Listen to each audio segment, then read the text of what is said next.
Bem-vindos a mais um Giro Sindical. O Giro Sindical é uma parceria entre o DIEESE e o SINDICT. DIEESE é o Departamento Intersindical de Estatística e Estudos Socioeconômicos e SINDICT é o Sindicato Nacional dos Servidores Públicos Federais da área de Ciência e Tecnologia no setor aeroespacial. A partir deste programa, nós repercutiremos as campanhas salariais de diversas categorias do Brasil. E hoje a gente vai receber aqui uma das categorias que faz a sua database em junho, que são os eletricitários. E quem vai conversar aqui com a gente sobre esse tema é o Carlos Alberto Alves, ele que é diretor do Sindicato dos Eletricitários de Campinas e compõe o projeto Sinergia. Carlinhos, como é mais conhecido, obrigada mais uma vez por aceitar o nosso convite aqui para esse giro sindical. Eu que agradeço, Renata. Para a gente, para nós, é um prazer imenso estar aqui e, em nome da direção do Sinergia, eu quero agradecer vocês por essa oportunidade. Sim, com essa nossa conversa aqui, Carlinhos, a gente está inaugurando esse quadro e a gente pretende dar mais visibilidade para as campanhas e fazer uma troca também com a sociedade para que ela, de maneira geral, possa entender as demandas e as reivindicações dos trabalhadores e também até entender como ela mesma se relaciona com essas demandas. E energia elétrica é algo que todos usamos, nós não ficamos sem. Mas antes da gente começar assim a falar da campanha, a falar da mobilização, eu queria que você explicasse um pouquinho o que é o projeto Sinergia. O projeto Sinergia nasceu em 97, com o processo de privatização no Estado de São Paulo. Como no Estado de São Paulo, a privatização das empresas energéticas, né? Por que energética? Porque eletricidade e gás natural. Elas foram fatiadas para ser privatizadas, elas não foram privatizadas num único bloco de concessão, foram fatiadas a CESP, a Eletropaulo, e nós achávamos que naquele momento era importante a gente criar uma unidade entre todas aquelas entidades que representavam esses trabalhadores, para que nós pudéssemos manter a luta enquanto classe trabalhadora, e não entrar na divisão que foi feita para o processo de privatização, né? Um trabalhador lá, outro aqui, outro acolá.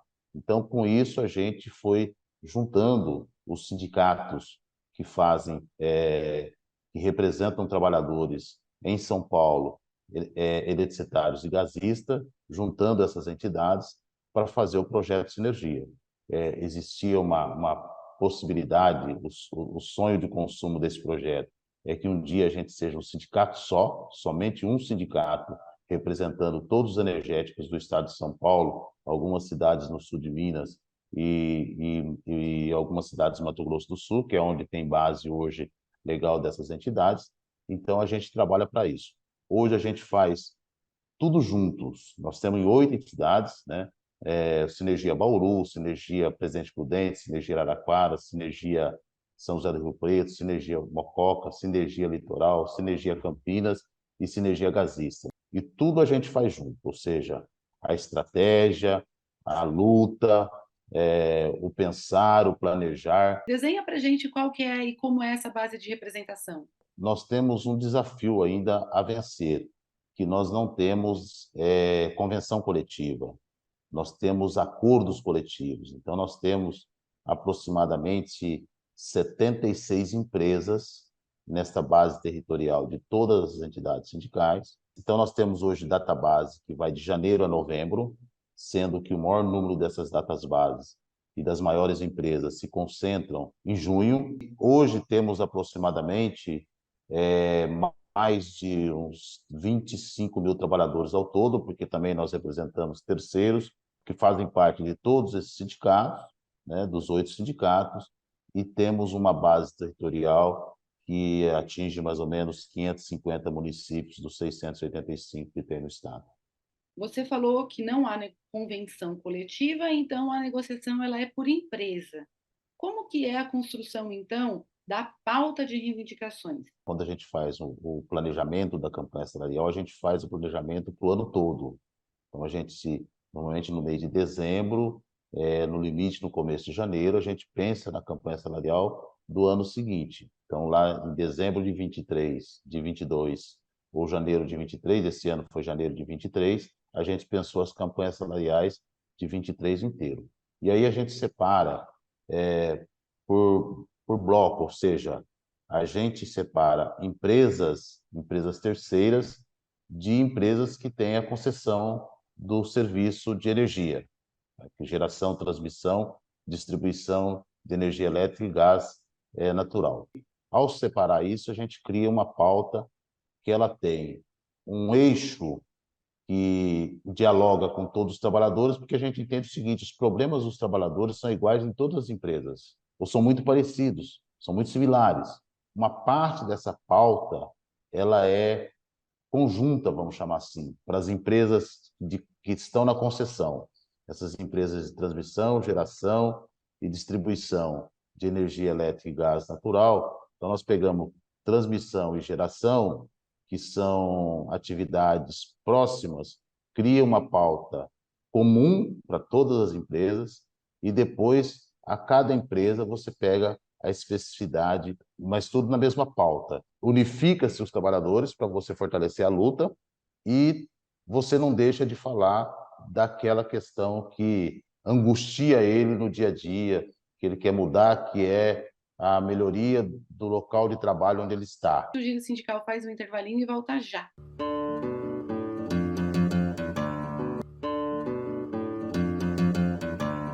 O Giro Sindical está de volta e este programa recebe o diretor do Sinergia, Carlos Alberto Alves, e nós estamos fazendo uma conversa aqui sobre a campanha salarial dos eletricitários e gasistas. Mas a gente tem aí uma concentração de trabalhadores agora no mês de junho, que são os eletricitários. Em junho, nós estamos com database do maior número de empresas. Já iniciamos algumas mesas de negociações, já estão em cursos, né? A grande maioria já está em cursos, desde o ano passado, mas esse ano a gente intensificou questões da transição energética, da responsabilidade da empresa enquanto gestora da concessão de energia, seja geração, transmissão e distribuição. Estamos trazendo a questão de recomposição de salário e tudo mais, mas uma grande parte das nossas reivindicações é focada nas condições de trabalho e contra a precarização existente hoje nas empresas de energia elétrica, que, ao final, acarreta vários acidentes, com quadro próprio, com terceiros ou com consumidores. Qual é a marca dessa campanha salarial 2023 que o Sinergia, que negocia o ano inteiro, traz? A marca da nossa campanha é mais e melhores empregos, já. E quando você trata de melhores empregos, você está falando de renda, você está conciliando o emprego decente, você está conciliando o emprego justo, você está conciliando o emprego sem precarização, porque as empresas de energia elétrica, tanto eletricidade como gás natural, elas são concessões, e por ser concessões, elas têm o ganho garantido, ou seja, o lucro delas são garantido, porque qualquer estabilidade que der nas contas delas, elas fazem uma revisão tarifária extraordinária, ou seja, o consumidor paga toda a conta possível, toda a conta que gerar, todo o custo que houver na geração, transmissão e distribuição de energia, o consumidor que paga. Há uma possibilidade de os trabalhadores, buscando a sua pauta, receberem como contrapartida um discurso das empresas de que, se isso é atendido, a população é quem paga a conta? Essa relação não é direta. Por que não é direta? Que se a gente pegar os balanços de todas as empresas, eles são assustadores. Se não me engano, hoje a rentabilidade do setor ela está entre o sexto ou a sétima rentabilidade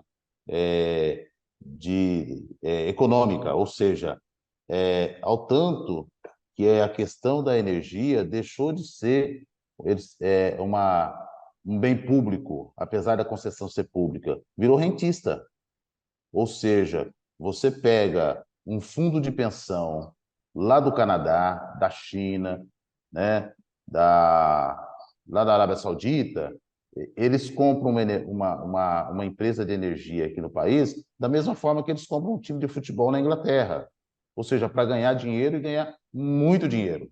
E nessa lógica de ganhar muito dinheiro, eles tiram o máximo dos lugares onde pode tirar. E uma das questões que eles tiram, eles esfolam, né, no linguajar nosso aqui da base, eles esfolam é o conjunto de trabalhadores. Por exemplo, a maioria das empresas podem pagar PLRs muito maiores do que pagam hoje. Desde que o acionista, lá no Canadá, lá na Inglaterra, lá na China, abrisse mão de 0,0000 do lucro dele. Os acionistas mantêm o seu lucro e não querem, de forma alguma, não é repartir, é tirar 0,1% do seu lucro para conceder aos trabalhadores que fazem esse lucro acontecer para chegar neles. Além de você contar para a gente quais são as principais dificuldades que vocês já têm encontrado, se é mesmo pão durice das empresas, se é uma tentativa de continuar mantendo suas margens muito altas, gostaria também que você comentasse um pouquinho sobre se você sente muito e como sente, ou sente de alguma forma, o impacto da reforma trabalhista de 2017. Das dificuldades, eu vou citar aqui duas ou três. Eu acho que elas. A primeira dificuldade que nós temos, aí a classe trabalhadora como um todo, é a legislação, que agora as centrais sindicais estão se reunindo para tentar fazer algumas alterações. A primeira coisa é a questão do acordo, que é o acordo vence, ele não tem a outra atividade. Venceu, venceu. As empresas utilizam-se disso. Olha, venceu, você não tem acordo, assina aquele acordo que você está sem acordo. A outra questão é que a gente tem que privilegiar sempre a mesa de negociação. É ali que as coisas se resolvem. Mas quando você está sendo muito esfolado, você tem que fazer movimentos. Aí você faz greve. Ao você fazer greve, as empresas não voltam à mesa de negociação. Elas se levam para a justiça. Ao levar para a justiça está dizendo o seguinte: teve como um acordo para ir para dissídio? Não, as empresas nunca concedem como um acordo. Apesar que elas encaminham isso para a justiça, elas sempre dizem que não tem como um acordo. Os trabalhadores estão, não vou dizer impedido, mas uma dificuldade grande de utilizar uma das poucas armas que ele tem, que é a mobilização para pressionar o mau patrão, ou aquele patrão que não quer mexer de forma alguma no seu lucro, a atender suas reivindicações, porque ele sabe que a legislação, na correlação de força, a legislação favorece a ele. Agora, com essa mudança proposta, tomara que mude, essa dificuldade diminui. A outra dificuldade é que, como as empresas do setor de energia elétrica e gás canalizado, elas ficaram rentistas, elas não estão aqui para operar uma concessão efetivamente, elas estão aqui para ganhar dinheiro, sabe? O fundo de ações lá do Canadá, eles não querem saber se a empresa aqui tem 10, 15 ou 20 trabalhadores. Eles querem saber o seguinte: quanto que isso aqui vai me dar de dinheiro? Tá? E ao ser desta forma, com esse pensamento ultracapitalista de dinheiro, dinheiro, dinheiro, as mesmas negociações têm dificuldade em você, por exemplo, ter aumento real do salário. Em 20, com aquela pandemia, em 21, os balanços das empresas estouraram. Como se diz aqui no interior, puxaram o dinheiro com rodo. O dinheiro entra no caixa da empresa, vai para fora do país, eles garantem aqui, por força da concessão, um valor X para manter a concessão minimamente funcionando, com o mínimo de trabalhadores. Então, você repor o salário e os benefícios em patamares para ter aumento real é uma outra dificuldade. E olha que no setor energético tem garantido para eles, no mínimo, IPCA, na grande maioria dos reajustes. Okay? Tem as revisões tarifárias de 5 em 5 anos, mas eles têm reajuste garantido pela inflação. E o terceiro ponto é, pessoal que não é operacional propriamente dito nas empresas, o pessoal está em home office. Então, por exemplo, tem empresa que as pessoas não vão no local de trabalho dele mais. Ele fica na casa dele. E como que o sindicato tem contato com esse trabalhador? E mesmo ele sendo operacional em algumas empresas, ele vai de carro para a casa dele, e da casa dele ele vai para o trabalho, passa lá, pega o amigo dele e vai para o trabalho. Ele vai no local de trabalho dele quando ele precisa pegar uma peça, uma ferramenta, enfim. Então, você não tem mais contato com esse trabalhador. E não tendo mais contato com esse trabalhador, você perde poder de organização, que é fundamental numa campanha salarial. Você ter os trabalhadores organizados, para que você, tendo eles organizados, você consegue mobilizá-los, e ao mobilizá-los, você consegue chegar mais perto do objetivo das suas reivindicações. O Giro Sindical volta já, continuando a nossa conversa sobre a campanha salarial dos eletricitários do Estado de São Paulo.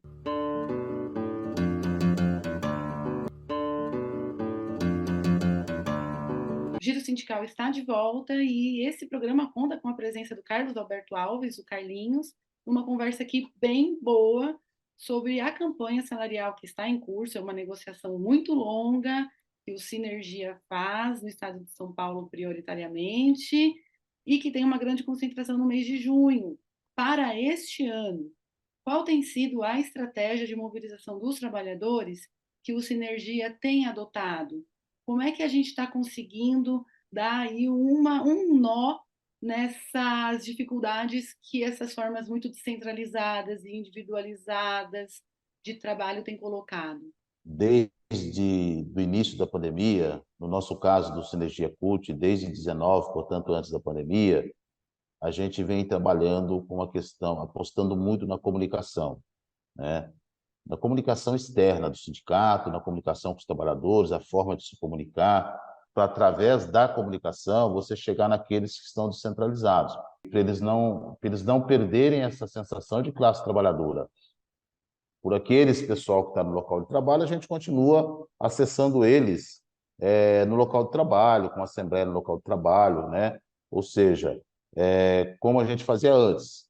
E aí a gente também está convencendo esse pessoal que está no local de trabalho, que continua no local de trabalho por força da sua função, para que eles também mantenham contato com aqueles companheiros de trabalho dele que não estão no local de trabalho, para que esses companheiros se engajem nessas redes sociais do sindicato, para que a gente se fortaleça, né? E, quiçá, um dia a gente consiga mobilizar os trabalhadores todos, aqueles que não estão no locais de trabalho, fazer a tal da mobilização híbrida. E tem, por exemplo, empresas hoje que operam, têm seu centro de operações, elas têm concessão, tipo em São Paulo, tipo, por exemplo, o centro de operação dela está lá em Florianópolis, sabe?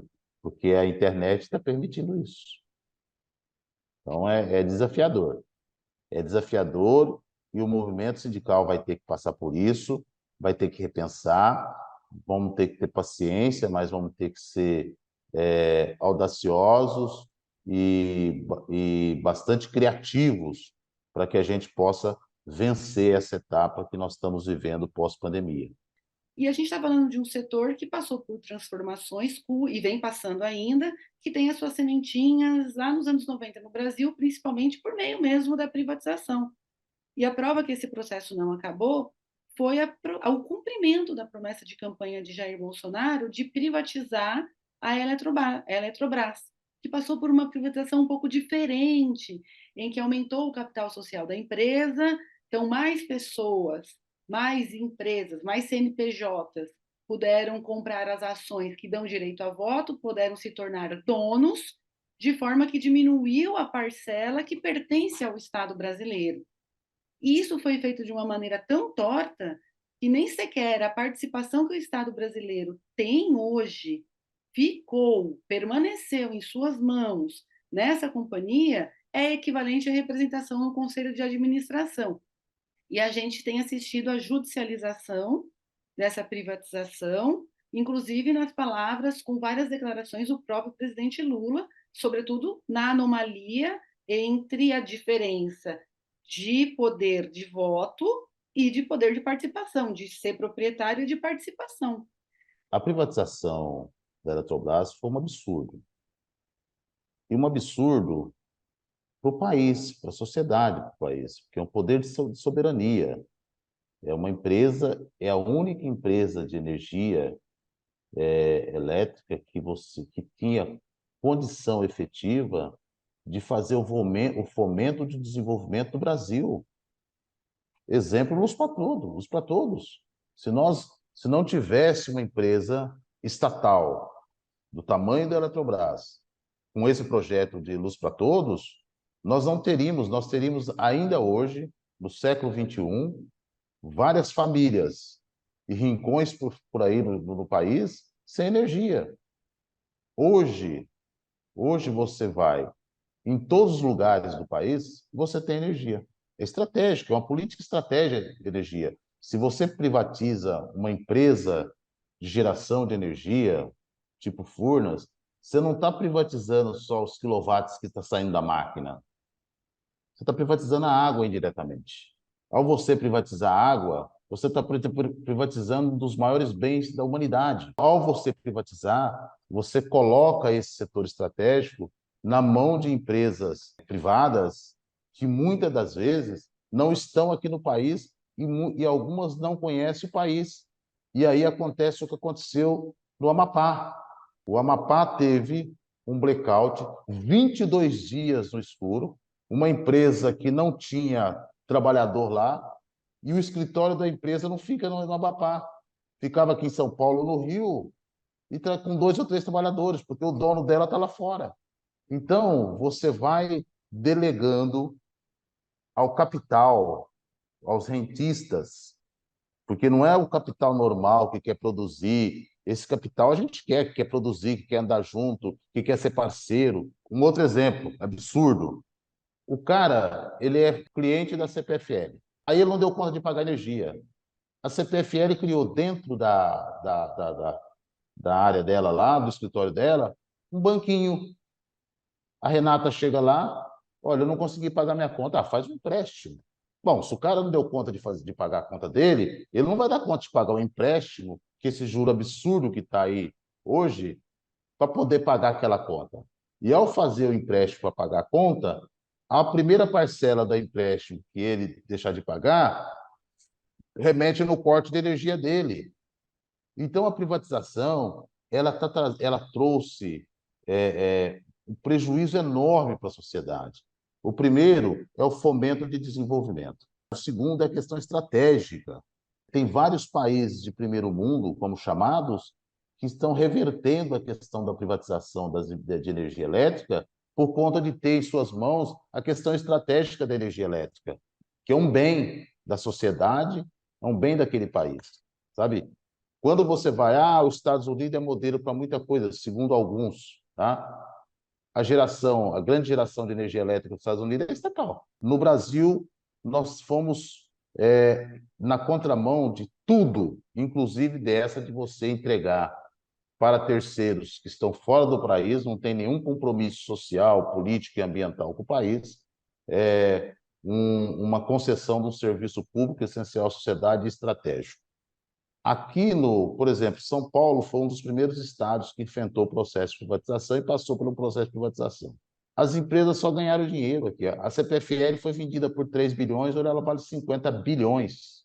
Sabe por que isso? Porque as empresas compraram, usaram-se da concessão, fez a gestão da empresa, ganharam muito dinheiro, adquiriram outras empresas do setor ou não. Ao final dessas concessões, elas não estão fazendo lobby para renovar. Elas estão fazendo lobby para prorrogar, ou seja, é tão bom que nós queremos prorrogar. Não vamos mexer em nada, não tem contrapartida nenhuma com a sociedade nem com os trabalhadores. Então, a privatização, ela trouxe um malefício não só corporativo, ela trouxe um malefício principalmente para o país enquanto detentor de soberania e para a sociedade, e principalmente para a sociedade que mais precisa. Hoje, vamos imaginar que uma empresa de distribuição de energia elétrica ela tem na sua base de concessão 1.000 famílias que têm direito ao auxílio baixa renda. Mas como ela não incentiva, como ela tem que incentivar a questão da procura, não facilita, não tem escritório, é 0800 que você não consegue falar, dessas 1.000 famílias só tem 500 na baixa renda. Portanto, ela cobra de 500 a mesma energia que está cobrando da pessoa que mora no Alphaville, no Morumbi, coisa do tipo, para dar o exemplo aqui de São Paulo.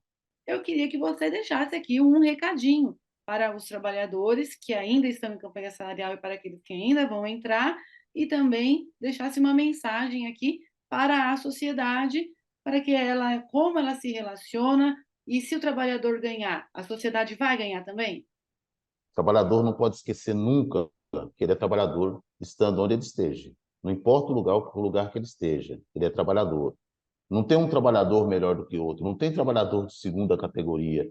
Quem nos impõe essa condição são as empresas. Então, é importante os trabalhadores se engajar nas campanhas salariais, nas atividades das entidades sindicais, né?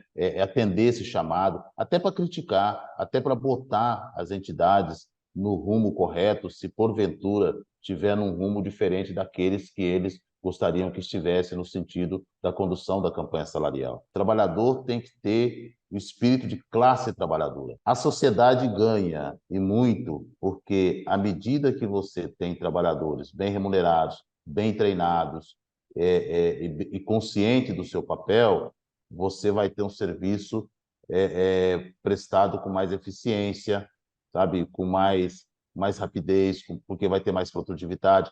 Porque os sindicatos, por exemplo, ao reivindicar que as empresas não podem terceirizar, não podem, tem que aumentar o número de quadro próprio, é para que o trabalhador da ponta, o consumidor, seja melhor atendido. E enquanto consumidora, eu também quero aproveitar para deixar aqui a minha reivindicação, que é nós não aguentamos mais também, na ausência da interrupção do serviço, ligar para as empresas, não conseguir falar com ninguém, sermos atendidos somente por máquinas e ter cada vez mais um tempo maior de espera para o restabelecimento do serviço. Isso quando a gente consegue uma previsão de restabelecimento do serviço. Mas para que a gente não passe por isso, precisa ter, inclusive, mais trabalhadores e bem remunerados. Obrigada, Carlinhos, mais uma vez por atender o chamado deste giro sindical.